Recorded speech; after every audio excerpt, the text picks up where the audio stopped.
Series 7 of the We Were Athletes Once podcast. My name is Kyle. I am joined by Cody. How you doing, everybody? And Cody, it's been a little bit since we talked about baseball, and just about nothing has happened. Uh, Yeah, but very little. yeah, we talked about us taking a little bit of time off during Christmas and New Year's, and we were hoping that in that time there was going to be something that happened, but there's been a couple signings. We obviously need to talk about these Japanese guys.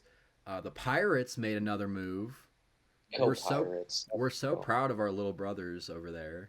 I know. I even wore my Pirates colors. Yeah, so what we're gonna do is we're gonna. It's just coincidence. Yeah, Uh, 100%. so with the New Year's, we're generally about halfway through the off season. So we're gonna talk about obviously things that have happened over the past 2 weeks, but we're also going to talk about what might be coming up over the next few months because I do think this off season started out very quick. There was a lot of stuff going on, and then it kind of died down. What are your Yeah, thoughts on this off season? it feels like there was a lot of hype for a lot of things. Um, and then when Dylan Cease came off the board, I really did think we were going to have a run on pitchers pretty quickly, because there's only three or four good pitchers on the market that are that top tier. So you kind of expect them to go pretty quick once one's off the board. Everyone tries to rush and grab one before they're gone, and that just never happened, um, which is a little weird to me. But then you had all this hype around all these different trades that were going to happen, and we'll get into those. But it seems like some teams have backed off and are like, maybe we'll just hold on to them. And it seems like some teams are like, hey, this is the price. Either meet it or we're going to be in a stalemate. And that's kind of where it seems we're at right now.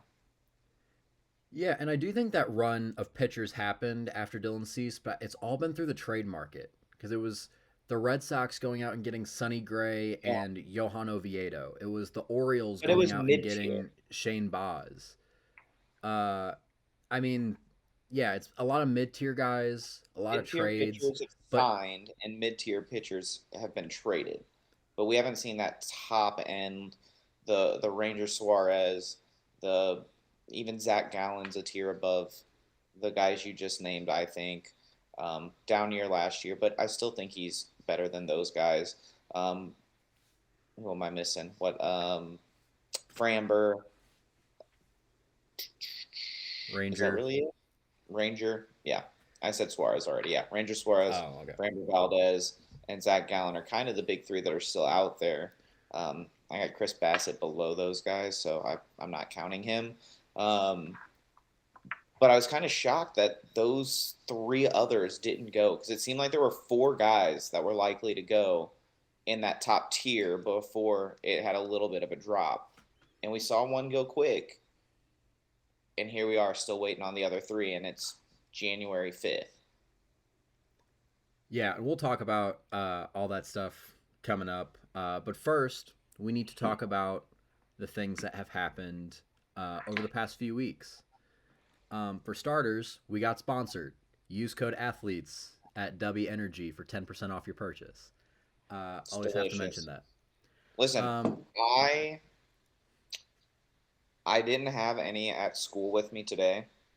All I had was a different energy drink, and it was also a powder. And the first thing, as soon as I drank it, I used to think it was the greatest. And the first thing that I thought was, this tastes really chemically.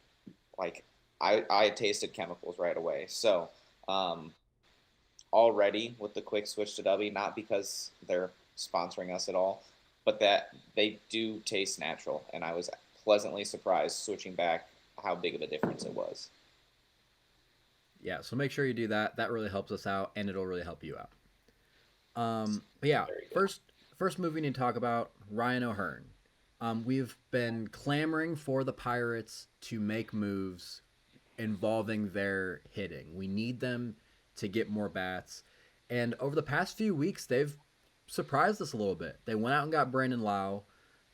They pick up an all-star, first base outfield DH guy with Ryan O'Hearn.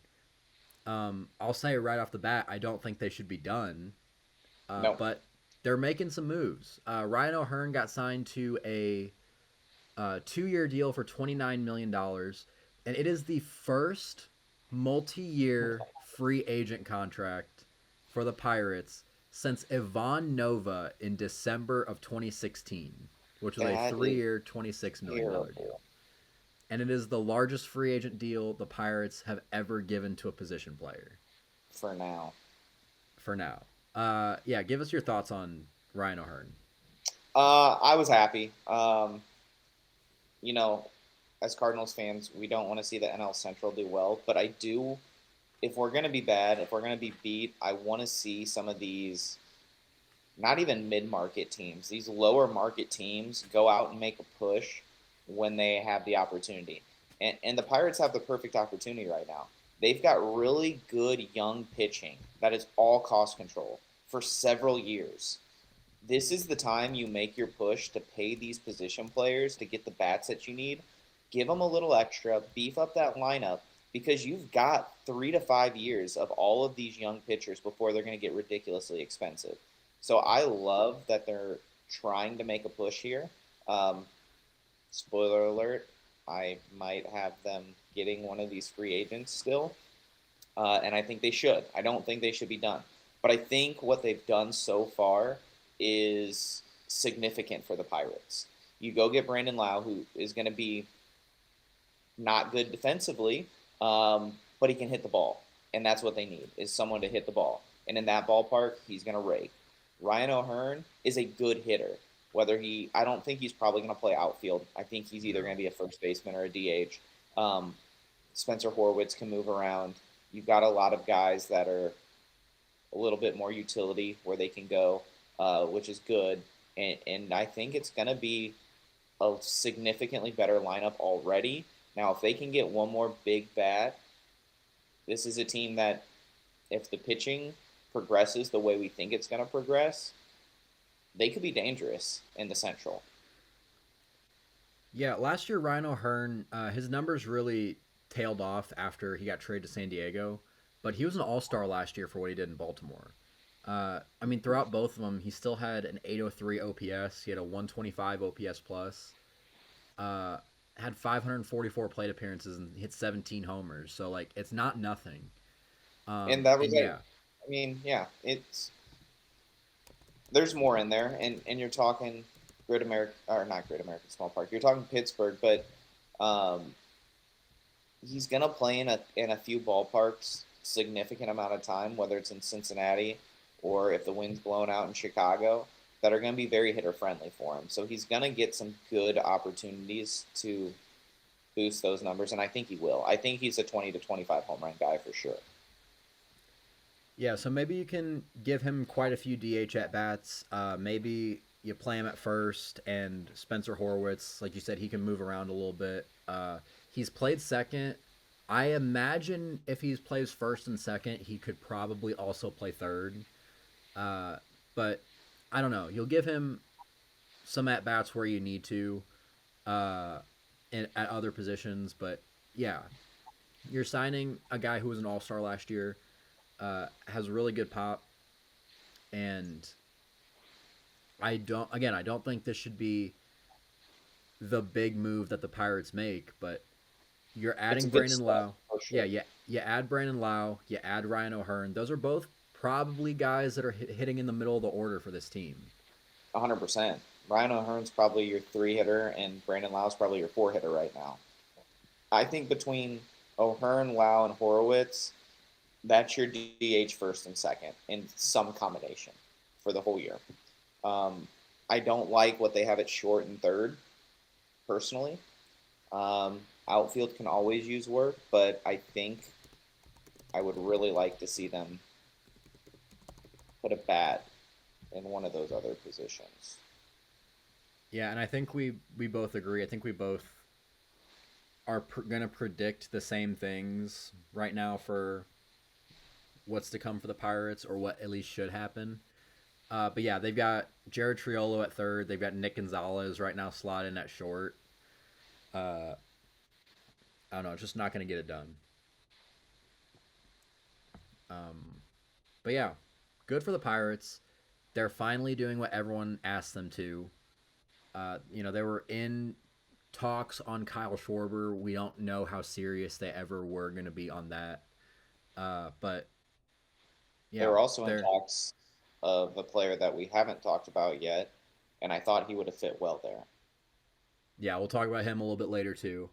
But yeah, it's a great first couple steps, and I think if they can add to that, then the Pirates can be a dangerous team. But before we talk about that guy that you had just referred to, we have to talk about a different guy that signed a little bit beforehand.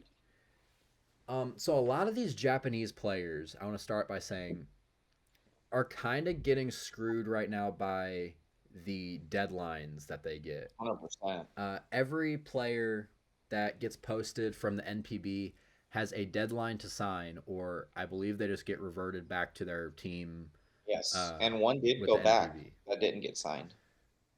Yeah. Um, He had the same window as Akamoto. yeah, and I think he saw a lot of his offers that he was getting, and he was like, "Nah, I'm good." That ain't worth it. I can go make more back in the Japanese league. But yeah, we saw that with Munetaka Murakami only getting 2 for 34, signing on his deadline day with the White Sox. And both of these other guys, I think, kind of got the same thing. We're going to talk about Tatsuya Amai right now, signing with the Houston Astros on a 3-year deal for $54 million. Now, I think the AAV is very similar to what people were expecting, but only getting a 3-year deal, I think, might be a little bit Yeah. shocking. I mean, I was seeing predictions of 5 for 125, um, or 6 for 150, and I was like, okay. I mean, I get it. He's a little bit younger than some of the guys, but he's never pitched in the U.S., so you don't know exactly what you're going to get. Now, there's been a lot of Japanese pitchers that's translated very well when they've come over, but there's also been some that have been bad. Um, so it's hard giving a contract. Now, it is I think the second biggest contract to a Japanese pitcher after um, Yamamoto's the other year, but I thought for sure he was going to get more than this. I thought he was going to get minimum of 20 AAV, and I thought he was probably getting at least 5 years. I didn't think he was going to sign for under $100 million. So I was shocked. Okay, guys, sorry about that. I had a little technical difficulties. Like I said, new system, still trying to figure it out. But yeah, talking about Tatsuya Amai, it's really unfortunate that a lot of these teams can just wait out the clock for these guys. And again, there's a word that I'm not going to use because it could get people in trouble. That Illusion. yeah. Um, I'm not necessarily saying that that is what is happening, But but that's what's happening. it gives a little bit of a vibe. But yeah, it's unfortunate that all these teams can just wait out the clock on these guys and get guys like Murakami for 2 for 34, and I get it with Murakami because there's questions about his defense, there's questions about swing and miss, questions about Yeah, chase, all that stuff. I don't know what the issue is with Tatsuya Amai. So, there isn't. And it but yeah, sounded like half the teams in the league were in on him. yeah, I but also heard, I don't know if it's true or not, I heard that he left bigger offers on the table. I don't know what those offers that were could be or who they true. were from. But I would be a little shocked if there were offers on the table from better teams that he left. Like, that wouldn't make sense to me. I mean, it could make more sense if it's like a team like the Red Sox or a team like the Orioles who feel like they made their moves and they're good because he turned down those offers, and so they took those offers off the table and he's stuck with what was left. Yeah, Uh, I'm just thinking like if the Mets or the Braves or the Yankees or one of the I don't even know if he'd want to go to the Angels, but just kind of those teams that have been in the mix for like everybody, it seems like offered. It would seem weird to turn it down. But like I said, if he went to Houston and talked to him and was like, "Hey, you're going to be our number two pitcher. You're going to fill in for Framber, and this is what we're planning on doing." He also got opt outs in those deals, so he could pitch phenomenally and be done in a year or two and go sign wherever he feels like for a buttload more. yeah.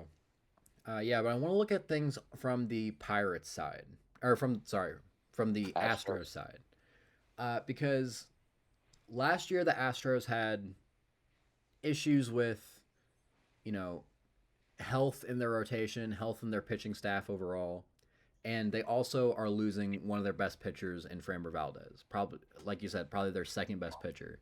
Yeah, but when you Um, throw at your catcher, well, I mean, still, they're losing him, and allegedly. they're losing him, and that's a big issue for them. And they seem to be responding with a lot of lower to mid tier guys because this is already the fourth pitcher that they've signed. Because they've signed Amai, they've signed Ryan Weiss, who came over from Korea or came over after 2 seasons in Korea. They also signed or traded for Mike Burrows in the trade for or in the Brandon Lau Yeah, trade. the three-way Uh, trade.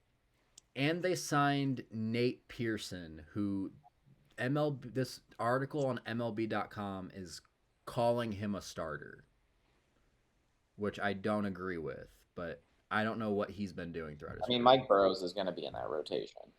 Yeah, I'm more looking at Nate Pearson. I don't agree Yeah. with, but has he been start? He started 6 games out of his 123 of his career. So unless I guess they're So he's trying to make really him a starter, Is this another Angel Zerpa? Like, we're just going to magically make you a starter now. either Done. that or this is just wrong. But he's a career reliever with a 5.17 ERA. Pass. But yeah, they're definitely making additions. I do think Amai is the biggest addition. I do think he's kind of on that Framber level and hopefully a lot less of a headache. So the Astros were able to get it done. Good for them. I really wish it seems like there's going to start to need to be some change in the posting system from over in Japan, but I don't know what the process really is with that because as long as I've been watching baseball, as long as I've been paying attention to it, I believe the posting system has always been the same. Yeah, it never made sense to me why it was a month. Like, barely anything Um, happens in a month in the off season. yeah, and then we'll finish it out with this other signing that came over from Japan. I would have expected uh, Kazuma Akamoto to get the worst of these three contracts, Hundred or the percent. worst contract from these three. He got the best. He got a little bit lower AAV than Amai did, but he got a fourth year. He got a 4 year deal for $60 million from the Toronto Blue Jays. Uh, I don't know I what don't like it. you don't. Why?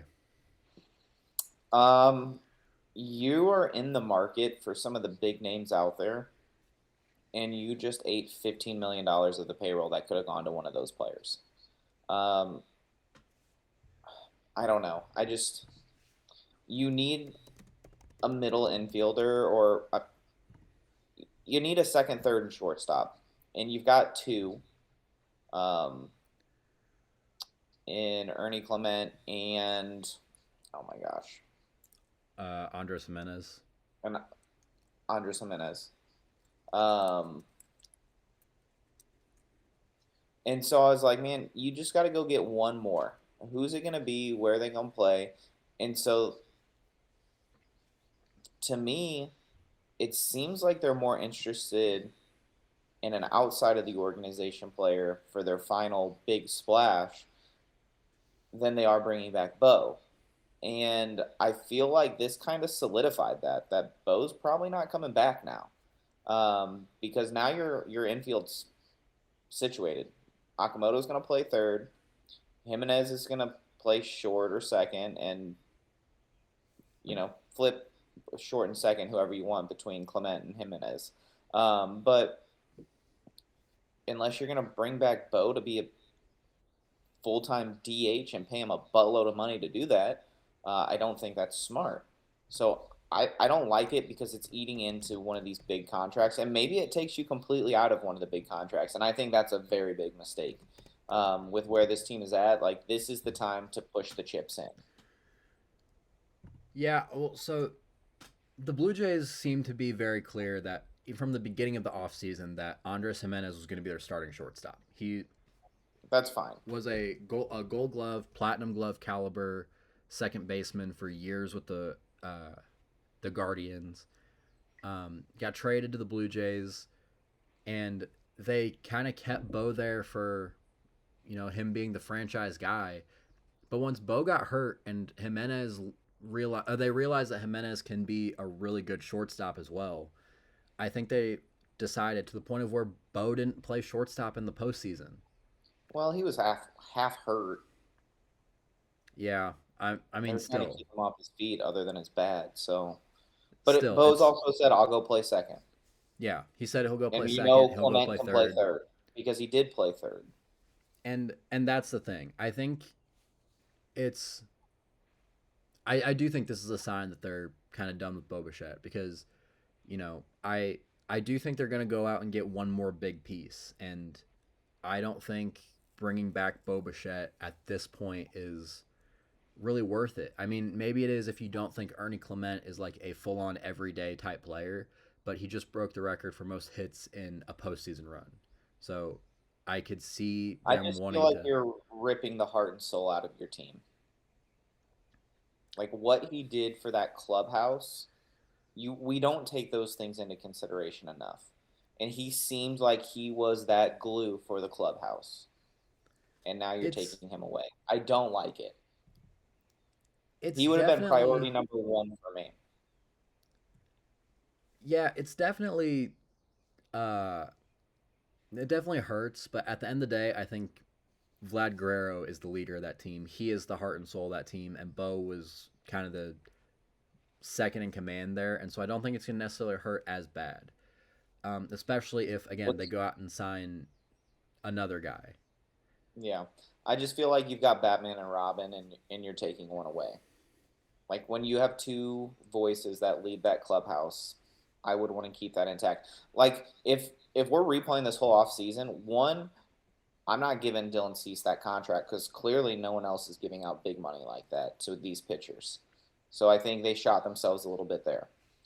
But if it came back down to it and it's sign Bo Bichette and another big name, or another big name and Dylan Cease, I'm taking the two big bats and I'm trading from my farm system to get a cost control pitcher. Like go out and get the Freddie Peralta. Go out and get whoever, Edward Cabrera, whoever you want to go get one of those guys through your prospects and get the two big guys that can lead the team. Because if you have a 3-4-5 of one of these other big bats that we're going to talk about, Bo Bichette and Vlad Guerrero, that's insane. Yeah, but then if you look at what they actually got, I mean, Akamoto has a lot of power potential. He doesn't necessarily have, the exit velo, and obviously, again, it's rough projecting what He's not a power good will look like. fielder, Oh, he's a really good fielder. is he? Yeah, he's won multiple NPB Gold Glove equivalents. Is it? It's Am I mixing them up?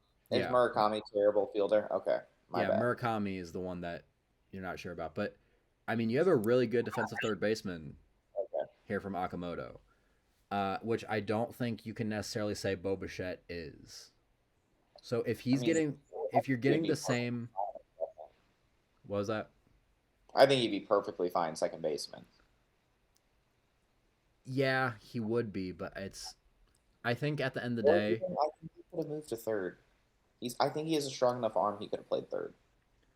Well, yeah, but then you're going back to the whole idea of the fact that this guy has proven to be a better defender. Well, So, Ernie Clement can play second.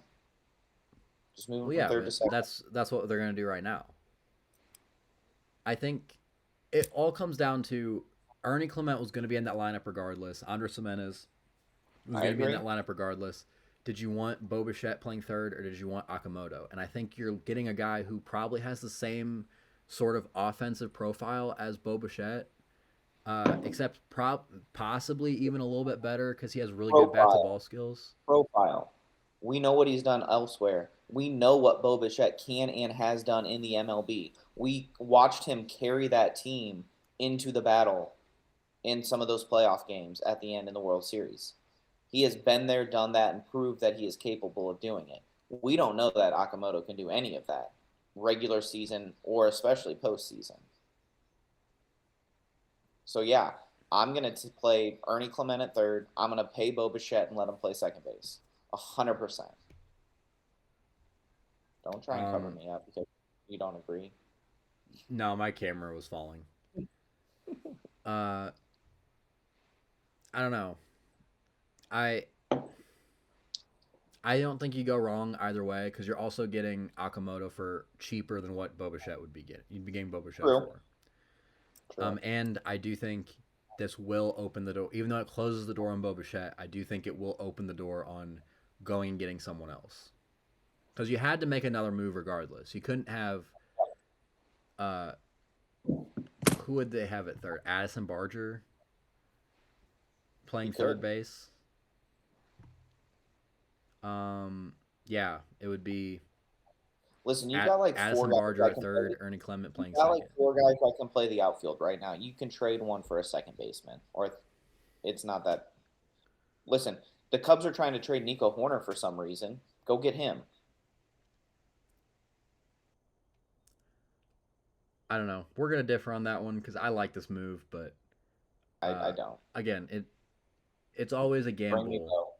It's always a gamble signing these guys from other countries that play in.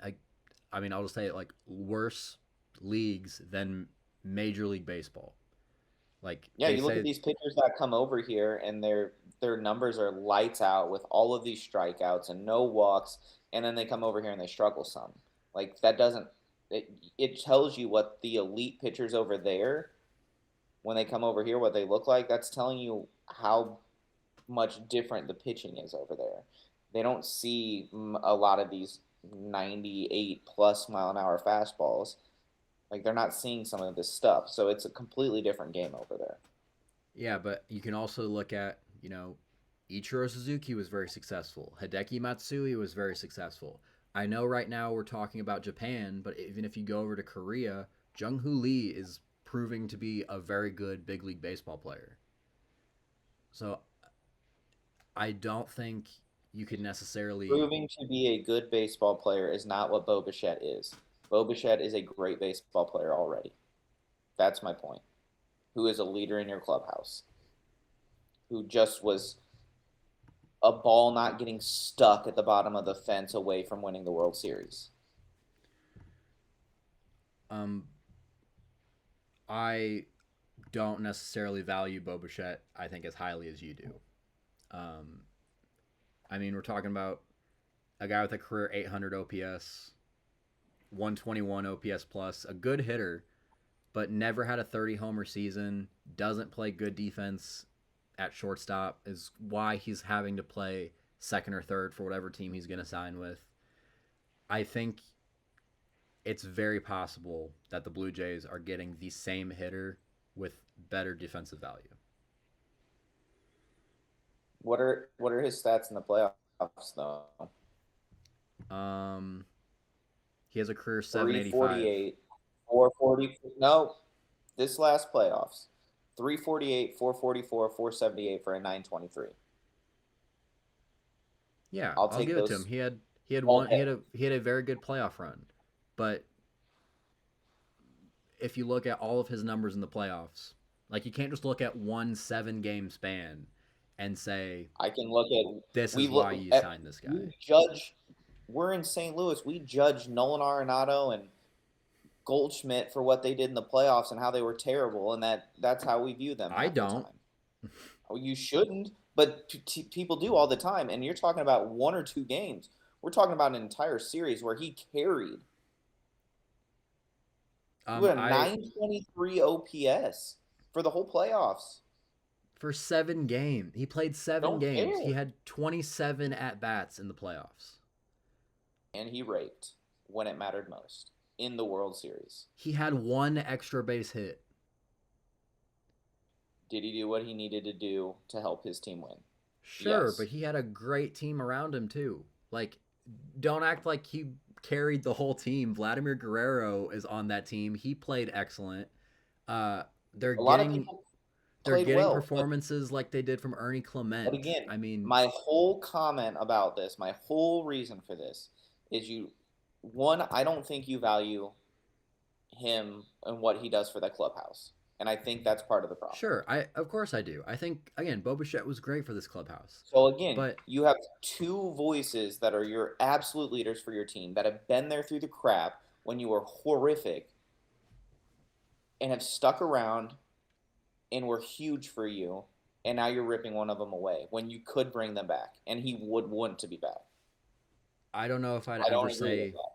I don't know if I'd say he was ever there when they were horrific. He made his big league debut in 2019, and they were in the playoffs in 2020. They've had 4 playoff runs in his 7-year career, so I don't think they were ever terrible. Okay, it's fine. We'll see next year. I think Bo Bichette is a very valuable piece to this Blue Jays team, but I don't think them losing him in exchange for a guy that, again, we don't know because we've never seen him play Major League Baseball, but could Exactly. very That's my well problem. be the same player, if not better, for less money. I think that's very valuable. Could be, but I'll take what I know. But yeah, like I said, this off season has been going by very slow so far. So we decided it would be a good idea to do is we want to talk about what could be coming up in 2026. We still have about a month and a half before pitchers and catchers report. I would say we're about halfway 35 through. days. Yeah. Or 30, Uh, yeah, 35 days.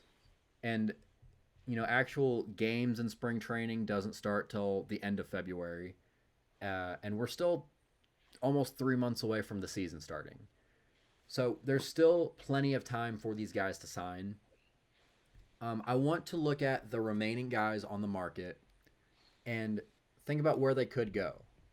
And I want to start with how I kind of view things as the biggest names and then kind of go down. And Kyle Tucker is still on the board.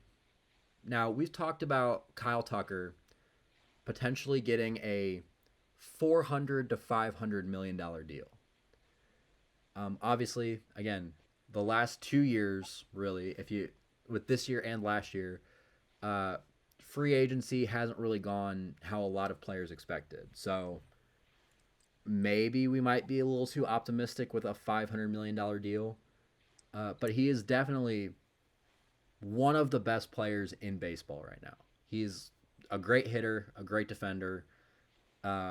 Obviously struggled a little bit at the end of the year last year with the Cubs. That probably hurt his value. But you can also look at the 6 years, 7 years that he had with the Astros. How do you see this offseason going for Kyle Tucker? I think he shot himself in the foot by not taking the massive Blue Jays offer when they offered it to him earlier in the offseason. I think that the longer this goes, I don't know that he gets that big of a contract anymore. I could be absolutely wrong. I mean, I'm so tired of Scott Boras. I cannot stand him. Sometimes he does great for his players, but he's also got his players, like I said, shot them in the foot because he's like, nah, we can do better. And then teams sign other players, and they're like, we're not waiting forever for you to try and up the price even more. Like, this is what we're offering, take it or leave it. And I wonder if that's what's going to happen with Kyle Tucker here. Now, I still think he's going to get a very good contract.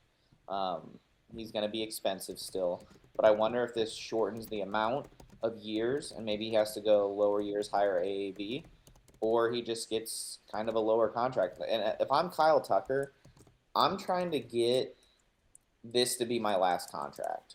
How old is Kyle Tucker? He's 28. So 28. He's probably trying to get that 10-year deal that Scott Boras is able to get some of his clients. And that's where you're talking that 10-year, $400 million contract. I'm not paying that for Kyle Tucker. I don't think he's worth that. I think he's a very, very, very good player. I don't think he's a superstar. I think he regressed this year in Chicago, so maybe that skews my opinion a little bit. But for me, I think this is the bat that Toronto ended up bringing in to replace Bo. I haven't seen a offer that the Blue Jays have made to Kyle Tucker already. Earlier in I'm the not seeing offseason, anything right now either. now earlier in the offseason when he went and visited, there was reports that they put a very large offer on the table for him. Whether that's true Um, or not, I don't know. I just yeah, assumed it was because he was in their facility touring, and then it came out right after that. yeah, I'll take your word for it, but I haven't seen any like big publications saying anything about that. But yeah, I also think this is going to be that move that the Blue Jays do as a pivot. I mean, obviously, there's been talks about him going to the Dodgers and talks about the Yankees being interested in him, the Mets being interested in him. But I think all signs right now are pointing to Kyle Tucker being a Toronto Blue Jay. I think they've came in second for a lot of different free agents, and like I said at the beginning of this offseason, the Blue Jays losing the World Series how they did should really light a fire under them this free agency to where we thought their window was going to close after this year because we didn't know what was going to happen with Vlad. We didn't know what was going to happen with Bo. Now, obviously, it seems like Bo's gone, but they signed Vlad. They brought in Dylan Cease. They're making these moves to prove why they are one of, if not the best team in the American League and in all of baseball. I think bringing in the biggest bat is going to be huge for them. Yeah, Now, I, I I, I think there's three teams that could legitimately go get him. Maybe there's a fourth team that could go get him, but I really see there only being three teams that go get him. And really, I don't see the Dodgers. They're my third team. I don't see them actually getting him unless the market just deteriorates and they're like, hey, we'll give you a 2-3 year deal at 50, $45 million, like with bunch of deferred payment. Like that's the only way I see him going to the Dodgers. yeah, I see three real teams, but I also don't think the Dodgers are one of them. I think my two favorites right now for Kyle Tucker are the Blue Jays and the Yankees. See, I don't have the Yankees on mine. I don't I think think he's their guy. Um, so I have two scenarios. The first one is Kyle Tucker going to Toronto. And I made a second scenario that plays out if, um, let me see, who, if it's hinges on, it's weird. It hinges on Alex Bregman. Because if Alex Bregman signs one place, I think it opens up a team to take someone else, which then changes the market for me. I know, and it's weird that it's Alex Bregman that hinges on this. But my other scenario, if something else plays out okay. differently, Well, sorry. Do we want to include Alex Bregman into this conversation right now, or do you want to finish your thought and then no, we'll? no. Okay, finish your. I'm You can just finish your telling you, thought. like in like my second scenario, there's a second scenario because he signed in a different place for me. Because I have two places for him, and depending on which one he signs, it messes some stuff up for other teams. So Okay. in my other scenario, Kyle Tucker goes to the Mets. And I don't like this one because I don't know what the heck the Mets are doing, and I don't know that they know what they're doing. But they've got a lot of money to spend, and they need outfield help desperately, and they need power desperately. So you've got a lot of money, you need an outfielder, and you need power. Hello, Kyle Tucker. Yeah, I mean, I am very much so not feeling good about the Mets. I'm not Obviously, either, but we and we know Steve Cohen likes to throw money around. and a big reason why is because someone is going to have to play left field there. Someone that hasn't played a lot of left field in their big league career. Are they going to move Juan Soto over to left field? Is Kyle Tucker going to play left field? I don't think they're going to DH Juan Soto at 27 years old. Not Which when you're that paying him $51 million or whatever it is. Stupid. Yeah, and I think that makes the most sense for them, but I don't think they're going to do it. So again, are you going to I play? think they need a center fielder. Well, I mean, that's not Kyle Tucker. No, but I think whoever, I mean, because there's talks that it's going to be Carson Bench, and he has not proven that he is ready for the major league at all. So I think it's um, easier to move a center fielder to left field that's whatever and going and getting a center fielder with a bat because I think there's one on the market. but my point is, what are you going to do with Kyle Tucker and Juan Soto? You move Are one you of them to left field. Tell them to deal with it. Talk to both of them. Juan, we need you to go to left. Kyle, we need you to go to left. How do you feel about that? Do you feel like you can do that? It's a conversation you have with them before you sign them. So if you sign them and you sign Kyle Tucker, you have had a conversation with those two and you've already figured out where they're playing. And I think that thought combined with the fact that again the Mets offseason hasn't made a whole lot of sense. It tells me I just don't see them signing Kyle Tucker, and I see at some point the Yankees getting desperate, more desperate, and I think they feel more fire right now uh, than the Mets do. Not their guy. Well, yeah, he might not be, but They're going to who's get to their say guy. their guy is going to end up signing with them? He's gonna. Would you like to go to him next? Um, I guess, yeah. Cody Bellinger is going to be a Yankee again. He's their guy. There's so much smoke around it. I keep seeing reports that they have put even a bigger offer on the table. Like, this is their guy. You need a first baseman and a center fielder. Cody Bellinger plays first base and center field. He's a left handed bat in a ballpark that is left hander friendly. He is the perfect guy for them. He's already played there. He's proven that he can play in New York in Yankee Stadium. I don't know what the holdup is here. I don't know if Cody Bellinger is holding out for more money, but I think ultimately this is where he goes. Now I will say that's my scenario two. In my scenario one, I have him going to the Mets because they need a center fielder. I just don't know if any The Mets free have to do agent. something. I don't know if they're gonna a lot of free agents that are gonna want to go to the Mets right now. I don't either, but if you offer them a buttload of money and have their plan of what's going to happen, and they're like, hey, or, I mean, I think the Mets are going to sign a pitcher too. So you sign a pitcher, frontline a guy. You already have Kodai Senga. You have Nolan McLean, who looks like he's going to be a guy. You have Jonah Tong, who looks ready. Like, you've got a lot of good young pitching. Maybe it starts looking more attractive when they start throwing big numbers out at you.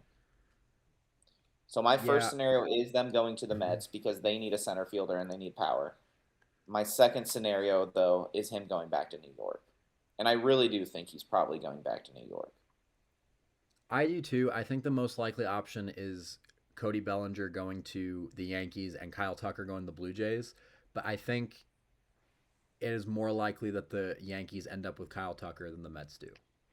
And we're gonna get here because I do have the Yankees getting a big name guy, and the only reason I have him going to the Mets is because I see them signing a different big name guy first, and that's gonna take them out of the outfield market.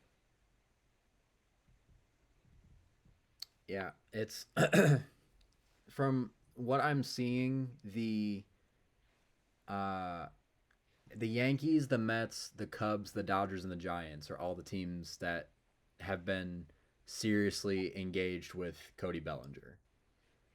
I think it's more likely that Cody Bellinger goes to one of those teams Giants. and uh, Kyle Tucker goes to the Yankees than at this point either of them going to the Mets.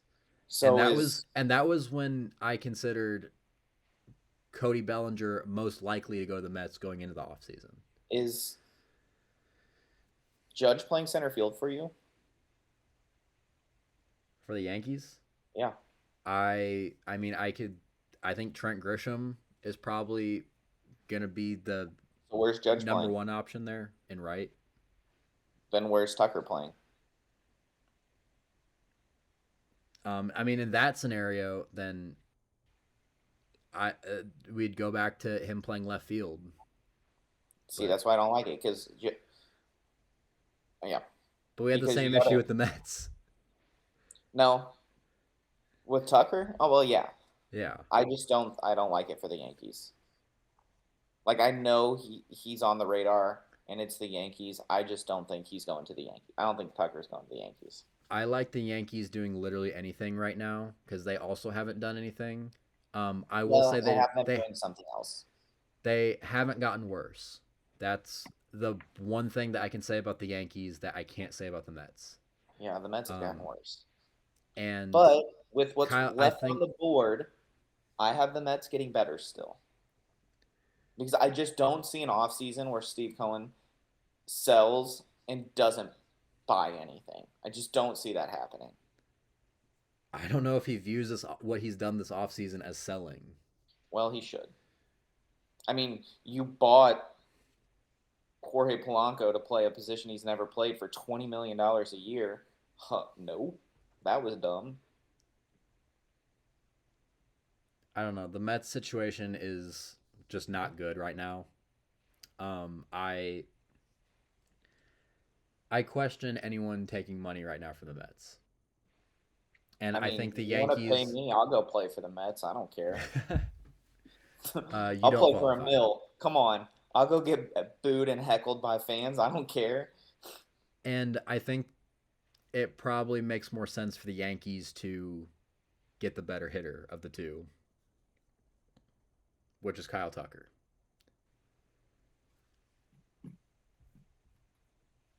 Um, Proceed. all right, let's move on to Alex Bregman. Oh, the guy Um, that everything hinges on for me. yeah, we've talked about Alex Bregman for 2 off seasons now, and there's still not a whole lot of clarity in his situation.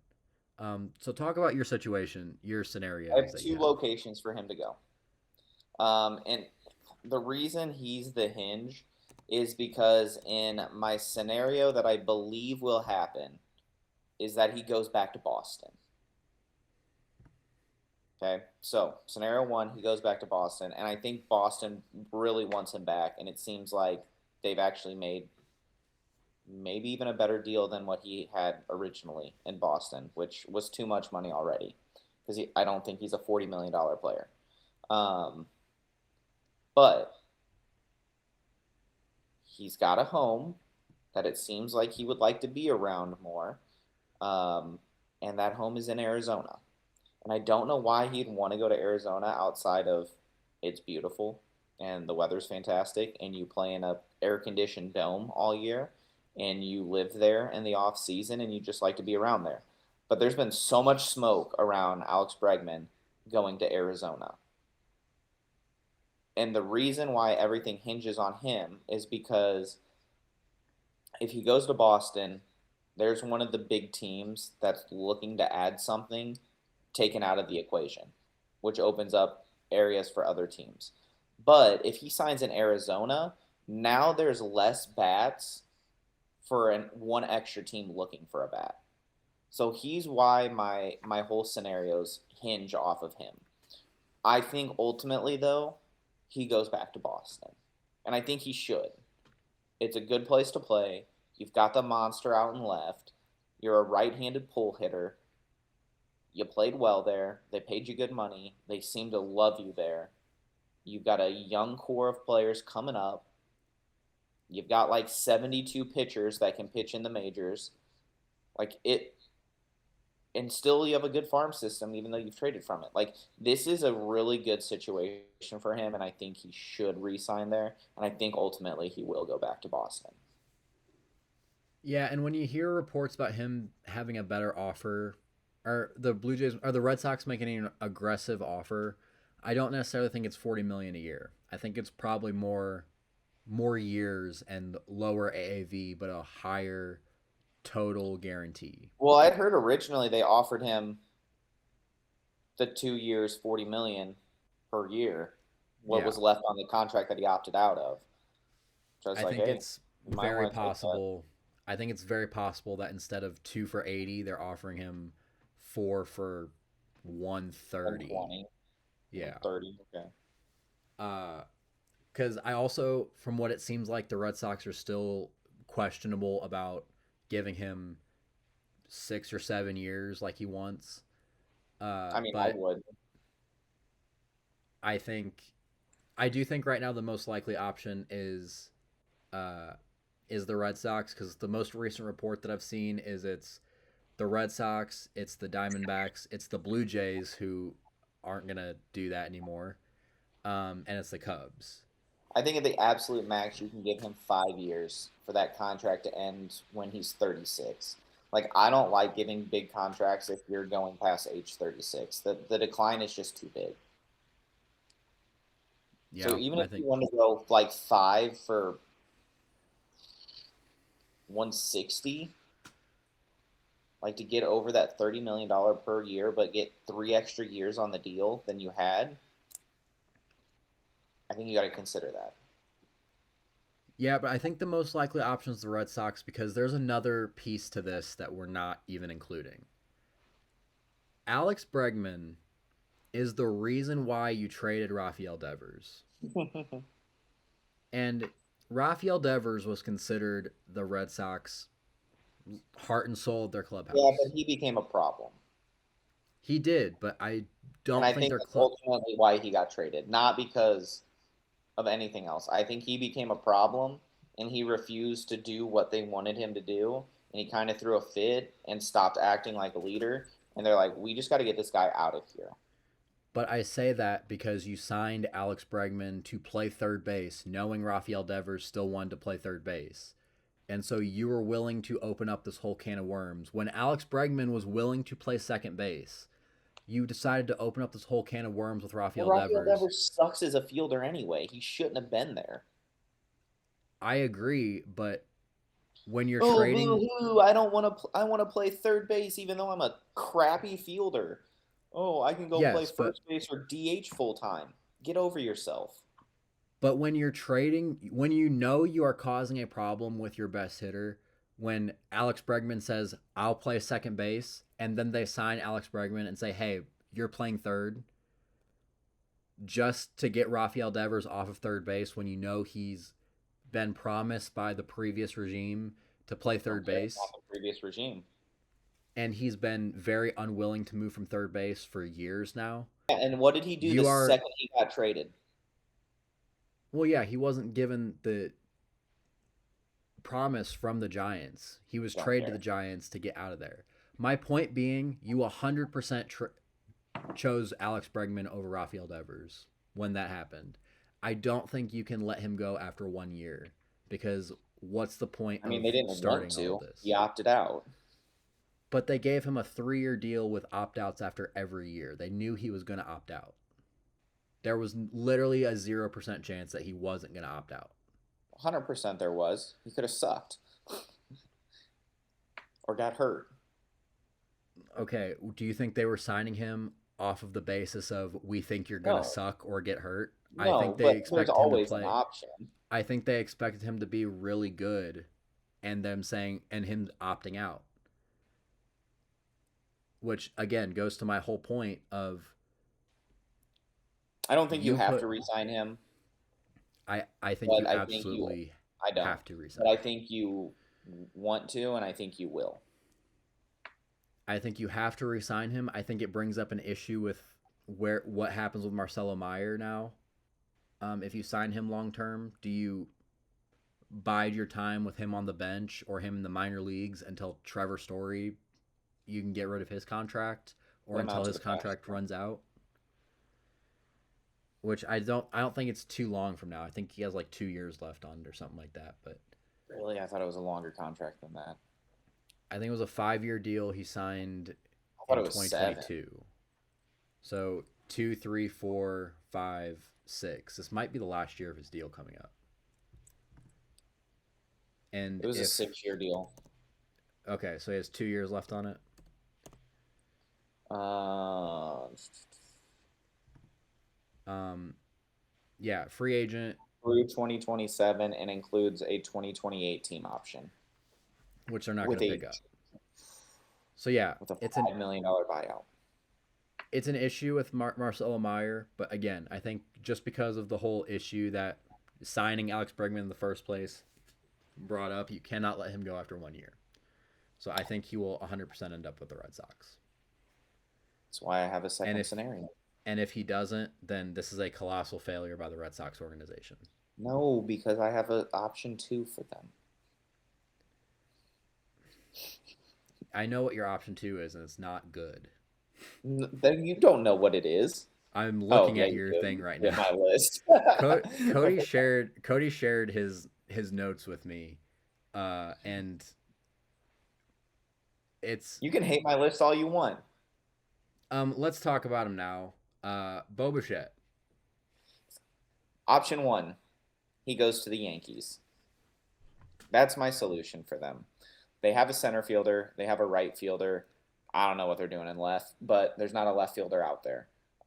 If they sign Cody Bellinger, which is option 2 for me with them, then Grisham can move him to left. It's whatever. But I think they hate their shortstop situation and their third base and second base situation. They like Jazz Chisholm. I don't. I think they want to keep him at second. But man, Ryan McMahon has not been good enough for them. He needs to not be there. Um, but I also think they really hate what's going on at shortstop, and I think they're enamored with a good bat at shortstop, and I think they're going to be very highly in on Bo Bichette.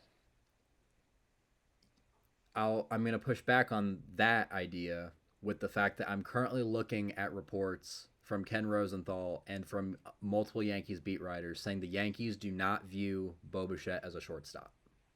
All right, then he can be a second baseman or a third baseman, and they can move Jazz to the other one. I I think they're done with Ryan McMahon. I don't. I think they do not want him to start because he like every day. had a rough few months after the trade deadline that He doesn't couldn't make hit the sense. ball to save his life like he never has been able to. He's a home run or bust type of guy, and they should have known that going into it. He is a glove first third baseman. He is there to settle down your defense. And that is what the Yankees needed more than anything. And I'm not They disagreeing don't need a with bat. that. They don't need a bat in the infield as much as they do something I'm to not shore up third disagreeing base. with you. Because Jazz Chisholm's I a am terrible third telling you baseman. my scenario based on some of the stuff that I was seeing, based on what they like. You're seeing reports from Ken Rosenthal within the last 2 days. I did this several days ago. So if something's changed in the last few days, I haven't looked at anything MLB recently. But I think he is a solution for them. Like you hate your shortstop situation for so like think about the Yankees since Derek Jeter. Like how many shortstops have been that next guy that have failed miserably and Yankee fans have eaten alive? It's been a lot. Like Yeah. it's not Volpe. It's not Oswaldo Cabrera. It's not who they have for a while. Didi Gregorius. Like it's not those guys, and they haven't done well. And I know there was a lot in between there as well. Um, but I think they really want to shore up the shortstop spot. Now I don't know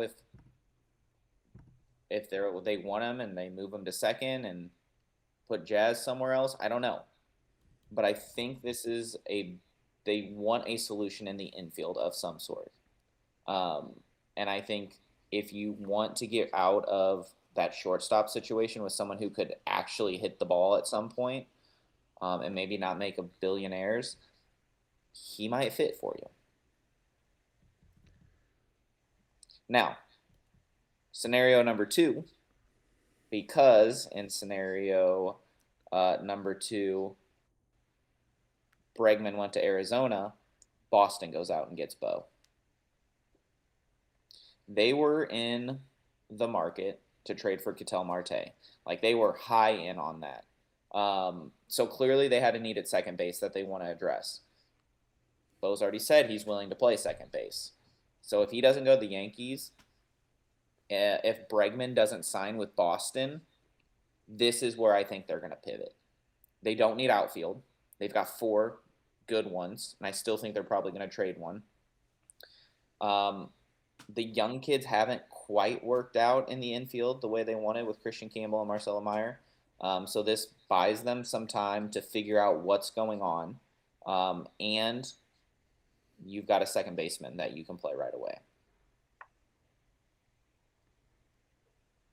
Yeah, I don't know. I still think at that point you have to go get Alex Bregman if you're the Red That's Sox. first case. Like, my scenario 1 is they get Alex Bregman. But if he goes to Arizona, and there are a lot of smoke around that, then I think the pivot becomes to Bo. And that's why there's a whole second scenario, because it all is on Bregman coming back to Boston. I think whenever it comes to Bo Bichette, my spot for him is somewhere that you don't even have on your list. I think his most likely spot right now might be the Chicago Cubs. Yeah, I don't like it. I don't like it either, because if you look at their infield right now, obviously they have Dansby at shortstop. I don't understand why there's reports that the Cubs are trying to trade Nico Hoerner.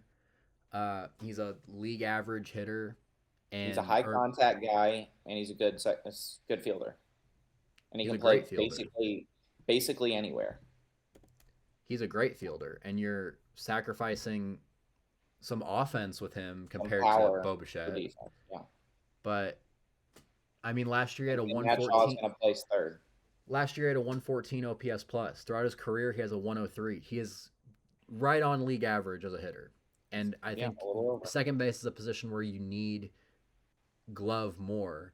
And then at third base, I think Matt Shaw is again, he's going to be their guy. Yeah, he didn't hit very well last year. But he was a rookie. His first taste of the bigs. And he played a lot better in the second half of the season. Mm-hmm. But the Cubs have been in on the infield market this entire offseason. And they're looking at second to replace Nico, and they're also looking at third baseman. There was a lot of reports about the Cubs looking at Eugenio Suarez. I don't like that either. I think they're going to... As a Cardinals fan, I like it. I think they're going to end up getting an infielder, and I think they're getting an infielder that gives them options. If you get a Eugenio Suarez on a 1 or 2 year deal because you don't think Matt Shaw's quite ready to take it over full time, fine. But you're not giving Bo Bichette a 1 or 2 year deal. He's getting an 8 year deal at least, probably. Yeah, there's still also a lot of smoke about the Cubs being very interested on... The Cubs are interested in everyone right now, and they've done nothing. Well, neither have the Yankees or the Mets, but we're talking about But every report is Yankees, Cubs in on this player. Yankees, Cubs in on this player. They're in every single... Pick a free agent in the top 9 that we've got to talk about, and there's reports that the Yankees and the Cubs are interested. There's smoke with everyone. Yeah, I don't know. I think, again, much like with the Mets, I think it is more likely that the Diamondbacks don't end up getting a free agent. I have the perfect third baseman for them. And first baseman. Don't say that. He's going Not a back. he's not a first baseman. No. Oh, I thought you were talking about The the tandem reports will that return he's. together. That's fine. I don't care about that. Well, I do, but you know what I mean. Yeah. Um, do we want to switch over to pitchers for a little bit? And do we want to? No, let's just do the other position players. Okay. I Either think way. the other ones are guys that we're a lot more in line on. Let's do the catcher first. Okay, JT Realmuto. He's going back to Philly. I don't think there's been a report about anything period for JT Realmuto. No, he's going back But to Philly. we know the Phillies are interested.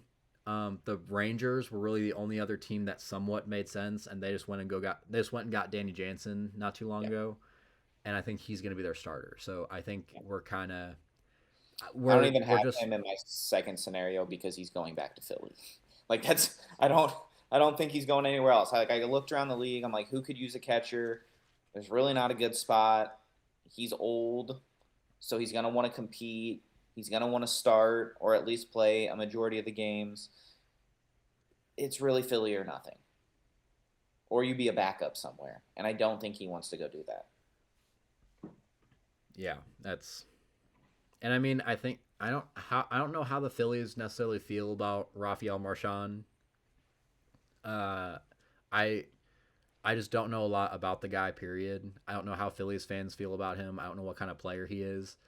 But right now, I think he's slotted to be the guy to take over if they don't end up getting JT.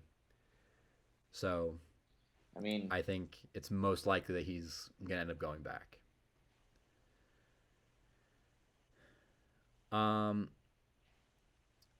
And then I believe we only have one other yep. position player left to talk about. Eugenio. Suarez. And this is the guy that we were talking about that the Pirates need to go get. Yes. This is the hardest one to place, though. It is. I've got 5 teams, and I don't know that those are the only 5 teams that he could go to. Like it was so hard to place him. Because you don't even have the Cubs on here, who again have checked in on him. Yeah, I don't have the Cubs on there. I don't know if the Pirates are necessarily the most likely option, but I think they're the most logical because, again, you need more. Good for you for going out and getting Brandon Lau. Good for you for going out and getting Ryan O'Hearn. I don't even know if it's the most logical. I think there's 2 other teams that desperately need a third baseman that he fits perfectly on. I won't say perfectly because I hate one of the locations because he doesn't. I think if they're trying to get a guy, if the Pirates want to get another guy that's a short-term deal who there's not a whole lot of money and not a whole lot of years, I think it is. And he's not Jared Triolo. Yeah. Sign me up. Full disclosure, scenario number 1. I have him going to the Pittsburgh Pirates. Maybe it's more that I want him to go there because I'd like to see the Pirates spend. But my 5 teams, back to Seattle, which I hate, and I don't think is going to happen at this point. Pittsburgh, which I want to happen, and is my scenario number 1. I think there's another really good spot for him, and I think that's Detroit. I think he would fit well in Detroit. I think they really need a third baseman who can hit. They need some bats on that team, and I think he fits that perfectly. That's my scenario number 2. Now, 2 other teams that I think he fits really well, and we know he can hit there, Arizona Diamondbacks and the Cincinnati Reds. I do think the Reds is intriguing. In case no one knows about Eugenio Suarez's career path, it is literally all of these teams. He went from except for Pittsburgh. He started his career with the Tigers, went from the Tigers to the Reds, Reds to the Mariners, Mariners to the Diamondbacks, Diamondbacks back to the Mariners. Yeah. So it's all of his former teams plus the Pittsburgh Pirates. Yeah, but his Seattle stops were the worst. He does not hit well there. He should not go back there. But he did rake in Arizona and Cincy. So Cincy's the one that's interesting to me because they really haven't done much. And that's another team just like Pittsburgh that we've talked about that, man, if you could just get a couple of bats, that could be really fun. because you've got a lot of really good young arms. I just don't see him doing it. I ultimately have him either Pittsburgh or Detroit. Yeah, I think if Arizona signs someone, I do think this is the most logical choice. And I also think he's probably the most logical one that the Mariners could possibly go get. Nope. Right now, Leo Rivas is listed as their third baseman, I want to say, because I think they're going to have Cole Young play second as of right now. They're going to I, trade for one. well, I mean, yeah, we're that'll solve second base, but Leo Rivas is not the answer at third. Okay, or that's the answer at third. Leo Rivas is not the answer at second. They need a second baseman. They lost. They've got what's his name prospect that they like.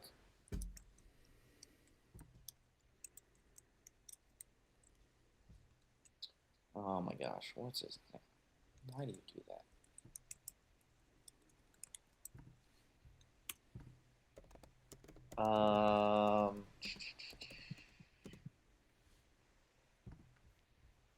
Colt Emerson. He can play third. Is he ready? I think they want to give him an opportunity. I mean, he's young, but I think they want to try him out. Like they think he's the 20 future. years old.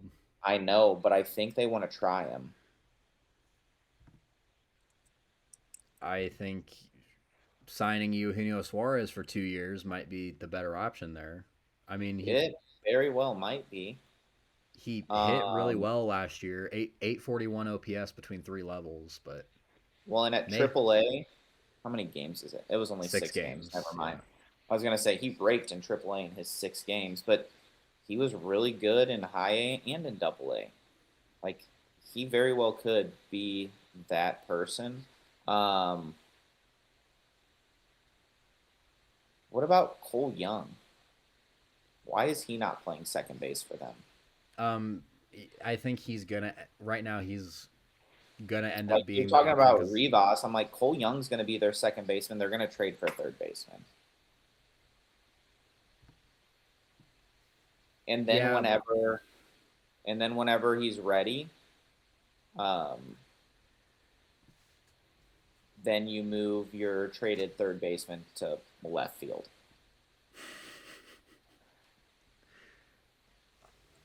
I don't know who I could be talking about. The Mariners are a mess too. Golly. No, they're not. They have elite pitching. Yeah, but they lost Jorge Polanco. They're Cal Raleigh and Julio Rodriguez. They're Cal Raleigh and Julio Rodriguez, and whoever they bring in will not be able to hit there because no one else can. That's not true. If your name's not Cal Raleigh or Julio Rodriguez or Ken Griffey Jr., you cannot hit in Seattle. I know a third baseman who can hit anywhere. Mr. Consistency. No, you don't. You don't know either that he can't. Let's talk about these pitchers. All right. They're very confusing. We're going to talk about any single one of them. I think every single one could go to like one of 4 teams. Yeah, we're going to talk about all of them as a unit. Okay. Because we have Framber, we have Zach Gallen, and we have Ranger Suarez. There, I don't think have been any rumors on any of them except for Framber. And the rumors have all been teams that are basically done with pitching. It's the Orioles. Yeah, because it was the Orioles. Yeah, the Orioles who trade for Shane Baz and signed Zach Eflin. The Giants who signed Adrian Hauser and Tyler Mahle. So I don't know if they're going to go out and get another one. I don't think and they kind of still feel like the only logical option for Max Scherzer. Detroit. Yeah. Go back. St. Louis could use Are they gonna veteran. Are the Mets gonna pull the trigger on Framber? Yes. I have Framber going to the Mets. Now, with Framber, I am not ruling out Baltimore yet because even after they signed Eflin, there was still some rumors out that they weren't done. And I hope they're not. Like, if they go get Framber, good on them. Like, they're trying to make a push this year. And I think they've done some good stuff. But my 4 teams, I have 4, are a little different on this one. I have my options. My scenario 1, my only scenario I picked for pictures actually, is he's going to go to the New York Mets. They desperately need a pitcher. I think they need one more. I think Framber's that guy. Because he's a little bit crazy, and I think the Mets are okay with maybe a shorter term deal with him. But I have the Mets, the Cubs, the Angels, and the Orioles. And I only have the Angels because they always need pitching. And if he interviews poorly and some of the stuff that have happened last year kind of hinders some of the bigger teams from going after him and he kind of falls a little bit, I think the Angels might still be willing to give him a higher AAV deal that he might accept. I don't know if the Mets make sense for Framber. We just disagreed all night long. I know. For many reasons. One, I think they're ready to give some runway to Nolan McLean and Jonah Tong. That's 2. They won't. They have Kodai Senga. They have Clay Holmes, who they gave a free agent deal to. And David Peterson was an all-star last year. And they were trying to trade him. His name is in the trade rumors. He's been trying to get traded since the offseason started. That was like one of the first things. Mets trying to trade his left-hander, David Peterson. And I'm like, why? It's because they want to get a bigger name pitcher. There's also talks at the beginning that they were willing to trade Kodai Senga because they don't view him at the top of the line anymore. And they're also they also have Brandon Sproat that I'm sure they're trying to give runway to. I don't think he's ready. Well, he kind of needs to be ready or he's never going to because he's 25. I think you get Framber on a short deal, maybe like a 2-3 year deal with opt-outs, which we see every freaking time, and you still can give all 5 of those guys the innings that they need. Well, there's one issue that I had. The other issue is the Mets locker room is already a disaster. That's true. And the biggest issue with Framber why not add to the chaos? Viewed as because they're trying to they've made moves to trade their chaos away, which their chaos is still there. He's just playing shortstop for him. What? I said their chaos is still there. He's just playing shortstop for him. Maybe the chaos was in right field, and it wasn't actually at shortstop. Well, the reports are that, again, I'm going off the reports. He had issues with Soto. He had issues with McNeil. He had issues with Nimmo. And they can't trade Soto. They also can't really trade Lindor. You can. I mean, you can, but they're not going to right now. I just don't like Soto, so they would rather try to fix that. Soto is not the problem. I mean, his fielding's the problem. I'm not talking about that. I'm talking about the club. I'm talking about the issue that we were I know. I'm just stirring the pot. Yeah. They traded Jeff McNeil because he had issues with Lindor, allegedly. They traded Brandon Nimmo because he had issues with Francisco Lindor, allegedly. There are alleged issues. Wasn't good. There are alleged issues between Juan Soto and Francisco Lindor. They're trying to do stuff to fix this locker room, and I don't think Framber Valdez is going to help with that. Will it hurt? Maybe not. Stand-up guy. It might not hurt necessarily. The pitchers are going to ignore the help. Pitchers are on different breed. Tell that to their bullpen last year. That their star-studded bullpen that imploded in front of their very eyes. Like I said, pitchers are a different breed, and bullpens are the most volatile arms of all arms. Ask the Yankees and their star-studded bullpen. Do you mean the Mets? No, I mean the Yankees as well as the I mean, Mets. I'm saying that because the Mets are the Oh, Yankees yeah, they just in took all that the bullpen. implosion. So why not Um, bring in Framber? because it's not a good idea. See, here's the thing. They probably are gonna, but I think they need a pitcher, and I think they're going to get one of these big ones, and I don't think the other people are going to go there. That's why I have them getting Framber. okay. What about Zach Gallen? Because Exactly.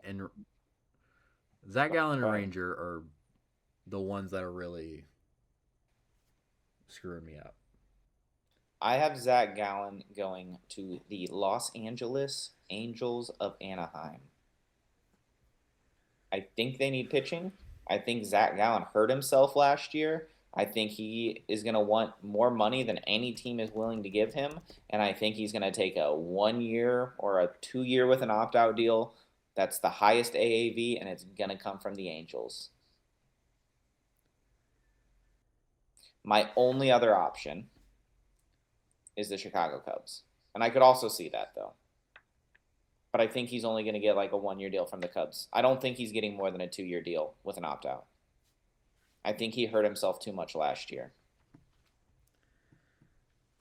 I think those are very logical options. I think another option that might What? work will be, I think he would be a good spot for the Atlanta Braves. Ooh, I don't have him there, but there's a reason. Well, I mean, I'm just kind of opening the door to everything right Yeah, now. I don't know. Something about the Braves doesn't scream Zach Gallen to me. It's just a gut feeling that it's not the Braves.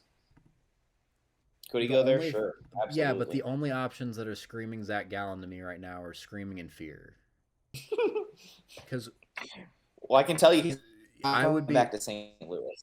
because if your best option is signing with the Angels, I would be screaming in fear. I mean, you could be signing with the Cardinals, and he made it very clear how he feels about St. Louis. And I don't think St. Louis fans would want him back. It's fine. I've I've been on record saying I don't think they should sign any more pitching. I would love to get one of them. Yeah, the Braves aren't bad. It's just they don't have pitchers that can stay healthy.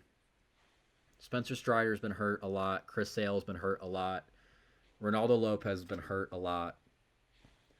Spencer Schwellenbach, I don't think's been hurt a lot, but he's been hurt. Yep. So you're But they left got with it all out of the way last year. They'll be you're fine this you're year. left with Bryce Elder and Grant Holmes and AJ Smith Shawver. You know, they can just get Eric Fetty and Carlos Carrasco again. I couldn't say it with a straight face.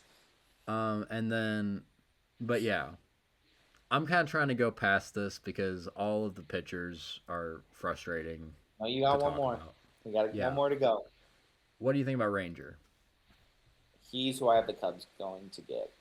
I think out of the pitchers that are left, he's easily getting the biggest contract with the most years and the most money. And I think the only reason I could see it not going that way is because his velo was down last year. Um, and usually that's kind of a sign of regression. And so some people might be scared away by that. But I think the Cubs desperately need a pitcher, at least one. I think they probably need two, because this is what killed them in the postseason last year. Now, the reason I have them going with the Cubs going with him is because he has been a playoff monster. He's proven that he can do it in the postseason, and that's what the Cubs are going to need from him is to go to the postseason and to be that guy that can give them innings and produce in the tough situations. So I have him ultimately going to the Chicago Cubs, but I also have if the Mets want to start throwing out money and he's not getting big offers, I could see it. This is where I also put Atlanta because I did not leave them off the list. Hmm. I also felt like Ranger was more of an Atlanta type of guy than Zach Gallen was. I don't necessarily think the Braves need someone long term. I just think they need stability. So I think either of them could work there. Um, so another little peek behind the curtain for you guys. I do a lot of like I do research beforehand, but I also do a lot of like live research as we're going. We can And see it in your glasses. yeah. And there's a lot of reports right now that the most aggressive team for Ranger is the Baltimore Orioles. Really? So maybe they're I have not done not with heard their pitching. names. I'm telling you, Um, Framber's their guy for some reason. by by Jim Bowden Jim on Bowden foul. says a lot of stuff, though. I don't think he's the only one that's been saying that. Okay. But yeah, it seems like the two main things I'm seeing uh, about Ranger is that the Phillies are kind of out on him and the Orioles are in. Speaking And of the that's Phillies, man, they should be looking for somebody with their issues with Nola and Wheeler. They should not be sitting there thinking they're okay. yeah, I think they have the good thing about them is they have a lot of if you include Nola and Wheeler as reliable pitchers, they have a rotation with 5 reliable pitchers. So even Yeah, if you take if them out, even if you take them out, you have Christopher Sanchez who you can rely on. You have Jesus Luzardo who you can rely on. Why am I blanking on the third guy? oh um uh Because there isn't a third guy. Cool. oh Uh, I feel like there was. Taiwan Walker, I think, is their other. Oh yeah, that doesn't count. Is this the year we finally see Andrew Painter? Speaking of that, That's it. That's who I was thinking of. I mean, maybe it's not, but uh, I he's do been think we're. hyped I do up think for we're a gonna long see. time. I feel like it's got to be time.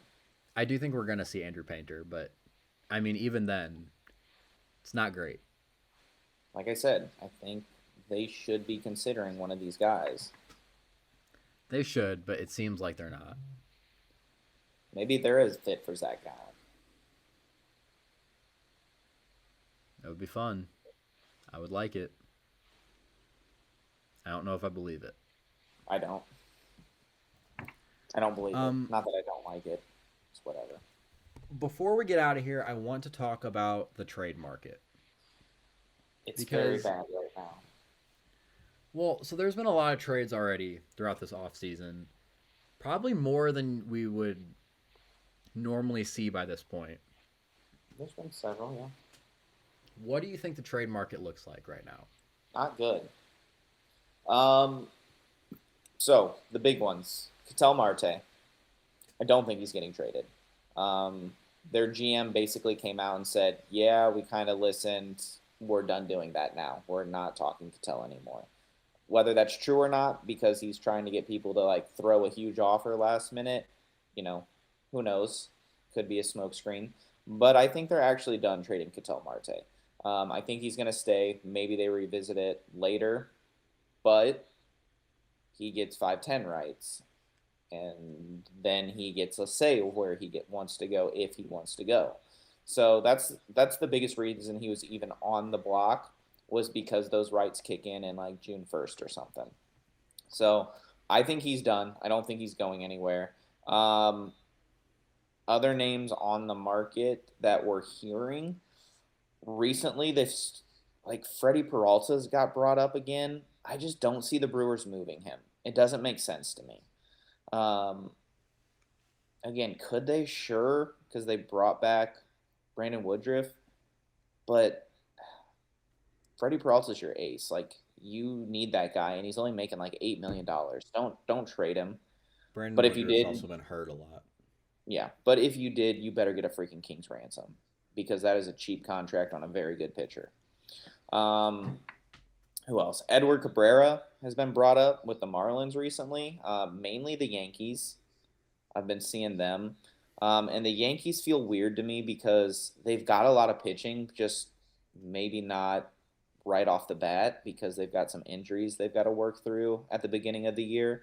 But I feel like they've got enough guys that can get them through that. Um, Also, what are the Yankees trying to give up to get Edward Cabrera? So that one's interesting. I mean, I'd imagine Spencer Jones has to be involved, Yeah, or or maybe one they of their want pitching prospects. Dominguez. They've got a lot of good pitching prospects. I will give them that. So if the Marlins want to keep pushing back their timeline by getting a younger pitcher, It's probably one of those outfielders and one of those pitchers because I mean, if you can get Nolan Jones and I like Spencer Jones, Carlos Spencer Jones. What did I say? Nolan Jones. Nolan Jones. Yeah, we He don't want him. he plays for the Guardians. Yeah, we don't want him. Um, if you can get my favorite pitcher, I want Carlos LaGrange out of their system. He's the get. But if you can get Elmer Rodriguez or Carlos LaGrange, or even like Bryce Cunningham, if you want to go a little further away, I mean, if it's a smaller add-in like a Ben Hess, maybe.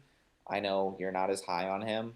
I'm compared to those first two that I said, he's a much lower tier. But they've definitely got the prospects to do it. I think that's an overpayment for him. And I think you've got enough pitching to hang in there for a little bit. But I would be on the lookout for the Yankees to potentially, if they get desperate, to move in on Edward Cabrera. Trying to think who else before I get to St. Louis. What names am I missing on the market? Well, I mean, we talked off camera. Neither one of us think the Twins are going to Nico trade either of Horner. their pitchers. Yeah, which is dumb to me. I think they should absolutely sell on their pitchers, but their owner and GM said we're not looking to move them. They're saying they want to build around them, which I believe You have a Pablo minor Lopez. league team. These two guys, like especially Pablo Lopez, he's not going to be there when your team gets decent enough to compete. Yeah, I believe he's already in his 30s. I don't Oh, think he has. 100% he is. He is 29. Turns 30 in March. Really? I thought he was like 31, 32. No, he's entering his age 30 season. Free agent after 2027. It's like 2 years. So yeah, and I don't think he's going to want to resign there. No, he's not. You're a minor league team that just traded everyone away, outside of like two players who've been hurt most of the time, and Byron Buxton. So I don't know. That doesn't make sense to me. They should be selling on those two. I think they could get a lot. If you look at what the pitching market is getting right now, I think they could get a crap ton, and it would boost the rebuild because they need to commit to it. And then Nico Horner, again, we already brought it up a little bit. I don't like it. I think he's a great second baseman, and I think he's a high contact guy that can hit at the top of your order and be a leadoff guy, and he brings a lot of value. So I don't know why you're trying to trade him and sign a more expensive free agent. I don't get it. Could he be traded? Sure. I don't like it. I don't know where he would go. Maybe the Yankees want someone like that. I don't know. I don't know where you're moving him to. I obviously don't have the Cubs getting one of those infielders, so I say he stays. And I think that leaves us with St. Louis. And we saved them for last because it's what we're most invested in, and we have been for a while. But it is the biggest name on the market in Brendan Donovan. But I'm not going to start with Brendan Donovan. The Cardinals have three guys that could potentially get moved, and the first one is Nolan Arenado. I think ultimately he will get moved. I think the Cardinals will have to eat a bunch of money on that contract, and I think they will. They've proven this offseason they're finally willing to do it. Surprisingly, a lot of smoke around the Angels, which I don't like for him because he wants to go to a winner, and the Angels aren't going to win. So I don't like that. But it is his home area, so he's a California kid. So maybe he finally is like, hey, if I'm not going to a winner to get to start, at least I'll go home and play in front of my family. The other one has been the Diamondbacks, and that's kind of what I referenced earlier. There's a lot of smoke about them needing a first baseman, Paul Goldschmidt reunion. If that happens, then I think Nolan Arenado might be more inclined to go to Arizona. Uh, Again, nice weather, good place to play. You've got your buddy at first base. Um, I just don't see a lot of other places for him to go. Like, I think the Red Sox are definitely out. I don't think the Yankees want to do that. Like, I just don't see a good fit for him most places. I don't know if Yeah, you feel differently about that one. I think it is more likely that Nolan Arenado is a St. Louis Cardinal next year than he is an Angel. No, I don't see him Um, being a St. Louis Cardinal. I think the reports on him being willing to go to the Angels, I just have a feeling that they're full of crap because Could be. I think that it would rather because we also heard a lot of reports last year on his list of teams that he would be willing to get traded to, and the Houston Astros originally were not on that list. It later came out after he declined the trade to the Houston Astros that he was willing to go to the Houston Astros and they were on his list of 4 or 5 teams. He just didn't like the fact that they had just traded Kyle Tucker Yeah. and didn't know where they were going. So I think it's more likely because at the end of the day, the Cardinals are not going to be good next year. They're not going to be a 100 loss team like the Angels are. And there's still a You world could where go they play with don't. Mike Trout. I mean, Mike Trout won't even be playing. He's he plays his 20 games a year and then goes on the IL. Here's the other thing. Could the Astros still make sense? Because he said he's willing to play first or second, which I don't like the second, but he said he's willing to go play those, which I don't like because his the best value he has is his glove at third base. I mean, I still think the best option. If I think the Astros could be a reasonable option. I don't think it's going to He would have to happen, but go play first. I still think even for the Astros, third base is the best option for him. They're not moving Correa. Oh, I forgot about him. Okay, then yeah, no, the Astros They aren't would an be option. moving Christian Walker off of first. I I keep forgetting about Carlos Correa. Uh, yeah, I don't like any team trading for Nolan that isn't going to play him at third because How about the Dodgers? They I don't want don't him. think it's a smart idea. I mean, I don't think they Freddie want him. Freeman there, they wouldn't. No, it would be like him and Max Muncy. Give Muncy like DH stuff. I think at this point the Diamondbacks might be the most likely option because there's something about Detroit, I guess, that he doesn't want. I know that just seems like such a good fit.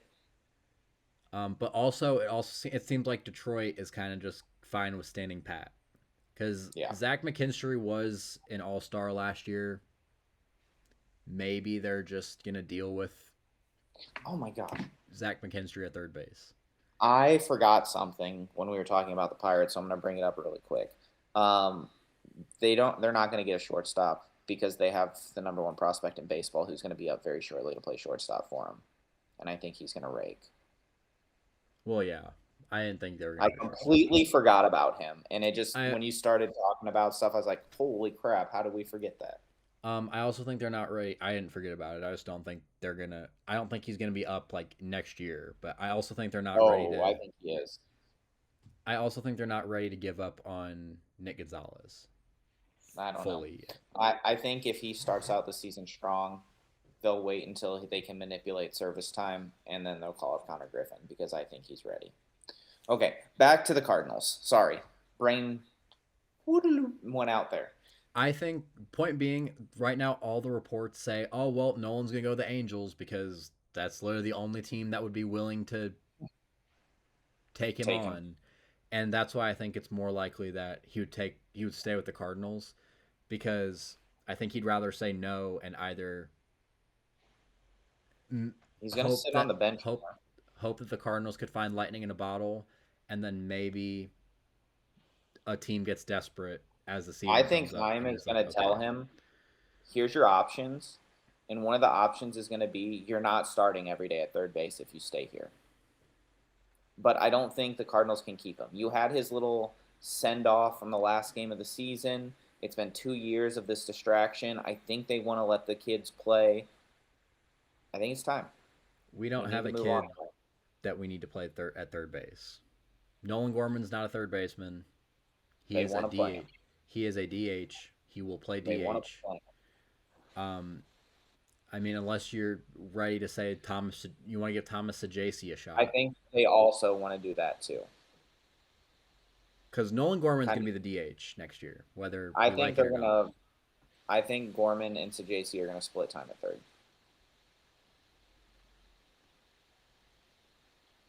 Okay. Anyway, the other person we'll save the biggest one for last is JoJo. JoJo Romero should be the top reliever on the market. Doesn't make a ton.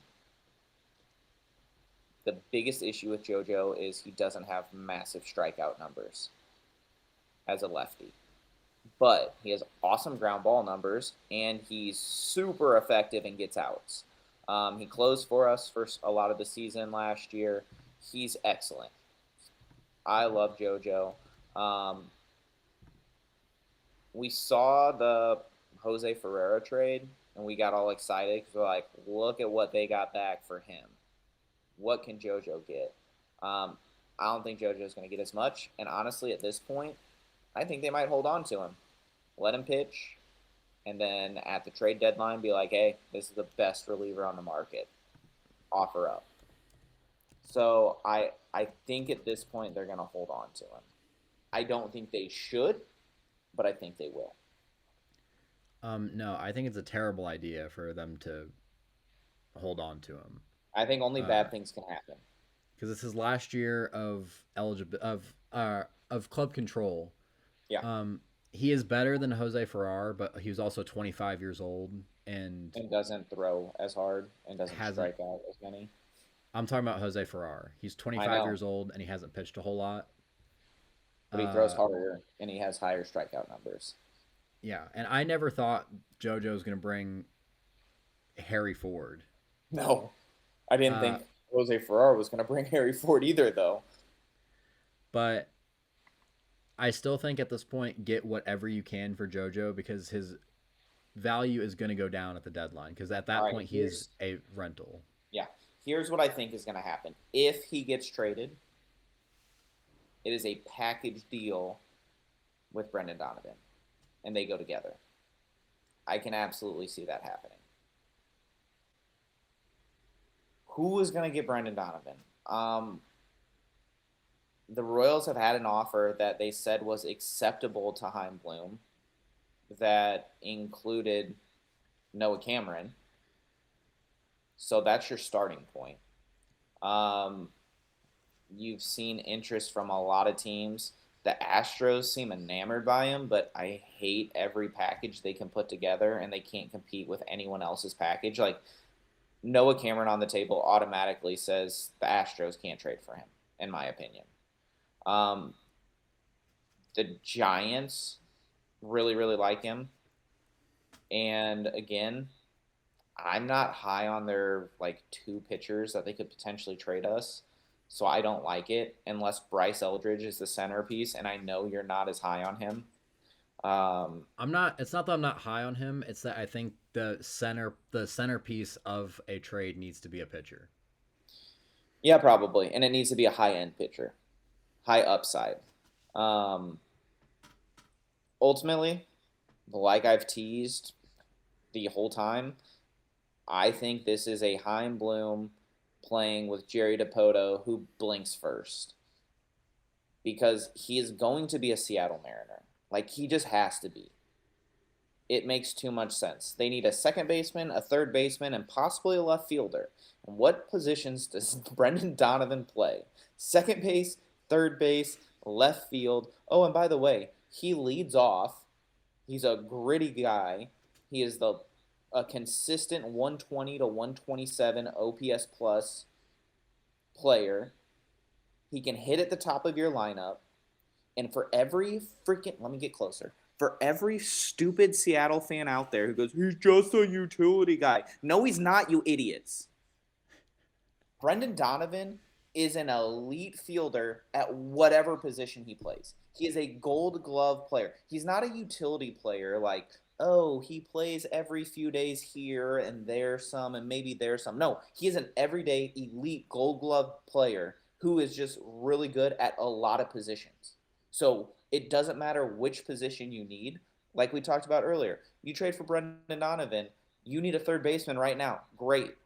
Okay, now your rookie, your prospect's up and you're ready to play him. Cool. Now he's going to left field and he's going to be an elite defender out there. Oh, and by the way, he's hitting leadoff for you and hitting 300 with a 800 OPS and a 350 on base. Like, he is a great player. He is not a superstar, but he is the Robin to the Batman. He is what every clubhouse wants because he is an awesome clubhouse guy. He is a leader and he does everything right and he works his butt off. I'm not saying this because I'm trying to get Seattle to trade me the best package. I would love that. I'm saying this because Seattle fans, you are idiotic because you do not know what you are talking about with Brendan Donovan. Because later in this season, when you have traded for him, you are going to be thanking us for how awesome Brendan Donovan is because that's the type of player Brendan Donovan is. Now, what the package that comes back, that can be up for debate. Oh, we don't want to trade Jurangelo, Senja, and Montez and Arroyo. I don't care. I don't care that you don't like that. He's worth 2 top 100 prospects. That's not me saying it. This is what the analytics, this is what the experts say, that he's worth 2 top 100 prospects plus something. This is not a Cardinals fan saying this. This is the analytics experts saying what he is worth. On the open market, the fan graphs, all that stuff that they do to rate how much he should be paid, he is a $24+ million player. And he makes like $7 million. Oh, and he's got another ARB year. So he's going to be cheap. So Seattle fans, shut up and just accept that he is a stud that you are going to be in love with next year. And if you say he's just a utility player, I might slap you through the screen. Yeah. Couldn't have said it better myself. I think if he goes to the Mariners, I think he's their third best position player. Instantly. Yes. He's 100%. It's Cal Raleigh, it's Julio Rodriguez, and then it's Brendan Donovan. Even above Josh Naylor, who they just re-signed. Yes. And he's better than Jorge Polanco, who you just lost. I think in terms of what a package would look like, I think it has to be a fairly high-end pitching prospect and a fairly high-end position player prospect, and maybe some other smaller things. Throw-in. Yeah. Yeah, the names I keep hearing here. The names I keep hearing is a package centered around Jurangelo Senja. I'm not high on him. I know you like him more than I do. If we could just get Ryan Sloan, maybe it's 1-for-1. Maybe it's him and a lower end person. I'm very high on Ryan Sloan. I would love Kate Anderson. That's not happening. It sounds like Sloan and Anderson are off the table. If it's Jurangelo Senja, I need a better position player then. We've heard Lazaro Montez a lot. Again, I feel like he's a boomer bust prospect, and that's kind of how I feel about Senja. That's why I don't like that deal. There's also been talk about Michael Arroyo being part of the deal. But then after that, I don't know. I think it would be some lower end guys, but those are the main names that I'm hearing. And I think right now, Mo's kind of told Dipoto, like, hey, this is what I want. Take it or leave it. Here's my offer to you. Or Mo. Gosh, it's definitely not Mo. That dude wouldn't do anything. He would have traded for like 4-6 starters up by now with him. I think Heim has told Dipoto, this is what I want. I've already got offers that I'm willing to accept. This is what I want and what I'm going to get from you, or he's not going to you. And this is a player that you don't have to trade. you've got another year of control. We can do this all again next year if we want to, or would love it if they re-signed him. It's not going to happen, but I would love that because I love Brendan Donovan, and I think he's a heart and soul guy that would lead these young guys out of this retool. But I think this is a who blinks first match between these two, and I think Heim is prepared to hold on to Brendan Donovan in that situation or pivot to somebody else. Now, if I had my choice here, I would love to send him to the Yankees. I think the Yankees could use a left fielder. I think the Yankees could use a third baseman. And I really, really, really like the. If they're not willing to give up Ryan Sloan or Katie Anderson, I like Carlos LaGrange and Elmer Rodriguez a lot. And I really like Spencer Jones as well. So I would love the Yankees to happen. Just send them to the Tigers. Cleveland Indians. Just send them to the Tigers straight up for Kevin McGonigal and forget it. I don't like that. Oh my gosh, you don't like that trade? I don't like it because I think it's got to be a high-end pitcher coming back. That's why I don't like it. Look, man, I'll take Kevin McGonigal. I mean, Kevin McGonigal's going to be a stud, so I agree. But another team that we've been hearing a lot because, of course, we have is the Boston Red Sox. Yeah, I forgot about them. I don't like a lot of their. I think Heim has told them basically, you give me Peyton Tolley or you're not getting him.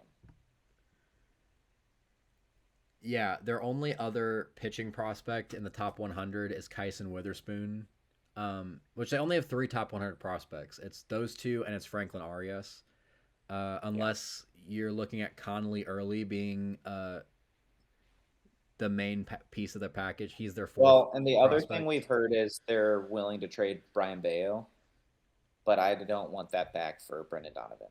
I like Brian Bayo, but I don't want that to be the centerpiece coming back. I think Heim's told him it's Peyton Tolley or it's not happening. And I hope he told Jerry DiPoto it's Ryan Sloan or it's not happening. I don't. I would. I do. I'm not high on Dreangelo Sanger. It's a trick show with the left side. It's not going to stick, and I don't think his right side is good enough. I definitely think his right side is good enough, especially if he gives up pitching left-handed. And he only focuses on developing his pitching from the right side. I think he's very boom or bust, but I think that boom could. That's my problem is everything Seattle, it seems like they're willing to give up is all boom or bust. What happens if you trade Donovan, your best trade piece you've had in a long time, and you get 2 bust prospects? You can't have that. That's all everyone's going to give up, though. Like, I think we value Brendan Donovan as much as, I think he's more than just a utility player. I think everything is either really high ceiling and really low floor, or not as high a ceiling and not as low of a floor. I don't think Noah Cameron is a super high ceiling player. No, but I think he's a number 3. Okay, I think Dreangelo Sanger is very capable of being more than just a 3. Capable. But again, I think he's either like a 2 or a 3, or he's not in the rotation. I don't think he's a 4 or 5 type of guy. I think Jesus Luzardo could hit 50 home runs, or Jesus Luzardo. Lazaro Montes could either hit 50 home runs, or he could hit $130 and strike out 200 times. Like, I don't know. He's got tons of power, but he can't not chase, and he doesn't make good contact. So that's where I struggle with it. I think ultimately Jerry DiPoto is going to make a trade with Chaim Bloom. A matter of when and a matter of what is to be debated. But I do think he is that one trade piece we're still looking at. And I don't think it happens until after Alex Bregman signs. And again, this is the same crap that we waited on last year because we couldn't trade Nolan Arenado until Bregman signed because there's one of the third base places that are getting taken away. And I feel like we're doing the same thing again, but this time it's with Brendan Donovan. Yeah, I don't know. We'll see. I do think there's still a lot to be excited about in this offseason, and hopefully the rest of the offseason delivers, because Please let it it be definitely more exciting. makes it definitely makes our job a lot easier. I think that's where we're gonna stop. Thank you guys for joining us. Uh, Please be sure to follow us on all of our socials that are scrolling across the screen. Use code athletes at 10% for 10% off any order on W Energy on their website. If you guys like what we do, please be sure to like, comment, subscribe. If you listen to us on Spotify or Apple Podcast, please be sure to give us a 5-star review, download the podcast, do all that stuff. Um, all that stuff really helps us a lot, and we very much so appreciate it. So we will see you guys next time. See you.